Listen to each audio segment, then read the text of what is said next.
কোরআনের মজমায় আমরা সময় যত আমরা ব্যয় করতে পেরেছি, সেজন্য আমরা আল্লাহ তাআলার কাছে আমরা সবাই শুকরিয়া আদায় করি, আলহামদুলিল্লাহ।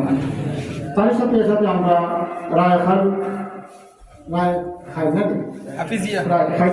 হাফিজিয়া দাখিল মাদ্রাসা এবং অত্র এলাকার শুকরিয়া আদায় করছি যে আজকে এই এলাকাতে অনেক গ্রাম থেকে অনেক কোরআনের হাফিজ, যারা কোরআনের পাখিরা এসেছে, যাদের বেলায় বলা হয়েছে তারা যখন হাঁটে তাদের পায়ের তলে নূরের পর বিছাই দেওয়া হয়।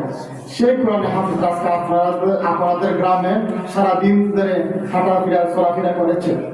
এই প্রতিষ্ঠানে সকাল থেকে না এই পর্যন্ত কোরআনের চর্চা হয়েছে, সেজন্য এই প্রতিষ্ঠানটা একটু ভাগ্যবান। এই হিসাবে কোরআনের এই প্রতিষ্ঠানের সাথে যারা জড়িত, ছাত্র বলেন, শিক্ষক বলেন, প্রতিষ্ঠাতা বলেন, সভাপতি সাহেব সহ সবাই সৌভাগ্যবান। আমরা যারা এখন শেষ মুহূর্তে যারা উপস্থিত হতে পেরেছি, আমরাও সৌভাগ্যবান। আর সর্বোপরি আমরা যাদেরকে আসলে এই মুহূর্তে আমরা স্মরণ করছি, এই যে ফাউন্ডেশনটা হিফজুল কোরআন প্রতিযোগিতার আয়োজন করেছেন আমাদের আপনাদের এলাকারই সন্তান আমাদের হাফেজ মুজাম্মিল ভাই, আমাদের জুয়েল ভাই সহ, তারা চিন্তা চেতনা এই এলাকাতে কিভাবে কোরআনের চর্চা বাড়ানো যায়, যারা ছাত্র যারা কোরআন হিফজ শেষ করছে তাদেরকে কিভাবে আরো সম্মানিত করা যায়, এটা কিন্তু